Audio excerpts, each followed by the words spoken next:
Hello friend, technology reaction A to Z में आप लोग का स्वागत है। तो जो आज का जो हमारा टॉपिक है फायर है, ठीक है। अग्नि कैसे लगता है, जो अग्नि जो लगता है वह किस श्रेणी के अंतर्गत आता है, ठीक है। और ये सभी टेक्नीशियन के लिए महत्वपूर्ण क्वेश्चन है, क्योंकि अक्सर ये इंटरव्यू में सेफ्टी के लिए ये क्वेश्चन पूछे जाते हैं कि आपको कुछ जानकारी है कि नहीं, ठीक है। तो अग्नि से उठा लिया जाएगा यदि क्वेश्चंस, तो आपको ये पूछा जाएगा कि जो कागज़ है या जो बिजली के तार है ये किस श्रेणी के अंतर्गत आते हैं, ठीक है। तो ये जब आप पढ़े रहेंगे या जो इसको आप समझ लेंगे, यदि अंत तक वीडियो को देख लेंगे तो आपको ये मालूम चल जाएगा अच्छे से कि तो ये जो बिजली के तार है वो किस श्रेणी के अंतर्गत आता है, जो कागज़ जो होते हैं, जो पेट्रोलियम होते हैं, जो ईंधन है वो किस श्रेणी के अंतर्गत आते हैं, ठीक है। तो आज जो हमारा टॉपिक है वो इसी को समझेंगे और देखेंगे, ठीक है।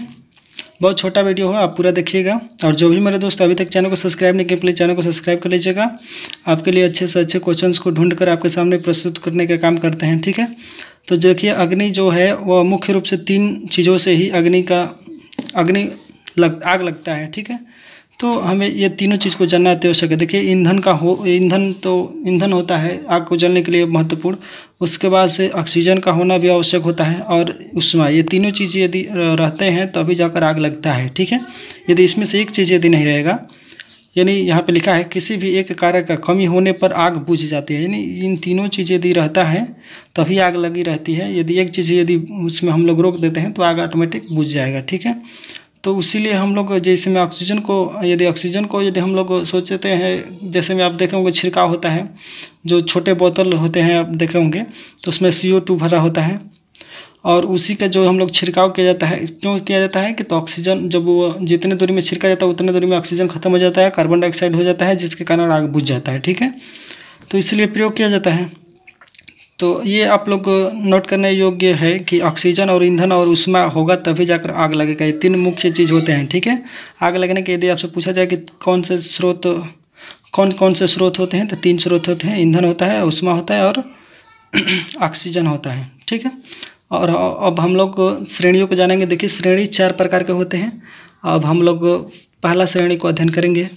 इसके क्लास ए फायर के अंतर्गत जो आते हैं वो लकड़ी है, कागज़ है, कपड़ा है, जूट है आदि है, ठीक है। ये जो होते हैं ये श्रेणी ए के अंतर्गत आते हैं, और इसके बुझाने के लिए हम शीतल जल की बौछार करते हैं, ठीक है।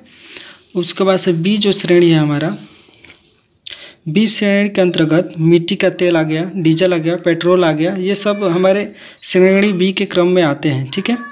और इससे बुझाने के लिए कार्बन डाइऑक्साइड यानी CO2 का यंत्र का हम लोग प्रयोग करते हैं बुझाने के लिए, ठीक है। यदि आपसे इंटरव्यू या अदरवाइज कहीं पे भी पूछा जाए कि यदि मिट्टी का तेल या डीजल या पेट्रोल ये किस श्रेणी के अंतर्गत आते हैं, ये ज्वलनशील जो पदार्थ हैं ये किस श्रेणी के अंतर्गत आते हैं, तो ये CO2 के अंतर्गत आते हैं, ठीक है। ये अक्सर आपका इंटरव्यू में पूछा जाता है, ये कंपनी हो या कहीं पे भी। भाई ये तो अनिवार्य है कि आग के विषय में आपको जानना तो अनिवार्य है कि आप सेफ्टी के विषय में मालूम है कि नहीं आपको, ठीक है।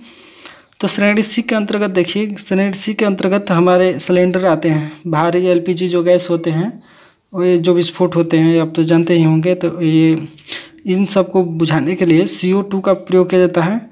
हेलोन आदि शुष्क आग बुझाने के लिए प्रयोग किया जाता है, ठीक है। उसके बाद से समझ लीजिएगा क्लास सी के अंतर्गत क्या आते हैं, LPG गैस आता है। फिर से लास्ट हमारा जो है इसको समझ लीजिए।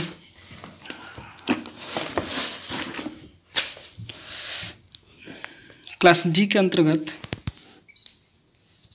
चूँकि मोबाइल से वीडियो बनता है, यदि कोई भी त्रुटि हो तो आप उसे क्षमा करिएगा, ठीक है। क्लास जी के अंतर्गत देखिए आते हैं, इसके अंतर्गत बिजली के तार, उपकरण एवं अन्य धात्विक पदार्थ से लगने वाली आग होती है, ठीक है। यानी इसके अंदर जो क्लास डी के अंतर्गत आता है, ये आप कहीं नोट कर लीजिएगा कि क्लास डी के अंतर्गत क्या आते हैं, बिजली के तार आते हैं, उपकरण आते हैं, धात्विक पदार्थ जो आते हैं। इसे बुझाने के लिए CO2 शुष्क चूर्ण और CTC का प्रयोग किया जाता है, ठीक है।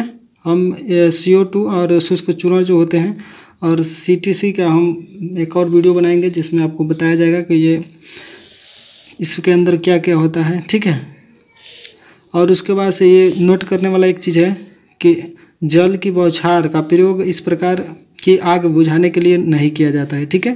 यानी जो बिजली के तार हैं या कोई उपकरण है उसके ऊपर यदि आप पानी फेंकते हैं तो वो उसका साइड इफेक्ट आप पर पड़ सकता है, ठीक है। आप तो समझते ही होंगे। तो जो भी मेरे दोस्तों अभी तक चैनल को सब्सक्राइब नहीं किए, प्लीज़ चैनल को सब्सक्राइब कर लीजिएगा, ठीक है। और जो भी त्रुटि हो वो आप कमेंट सेक्शन में लिख दीजिएगा। Thanks for watching video.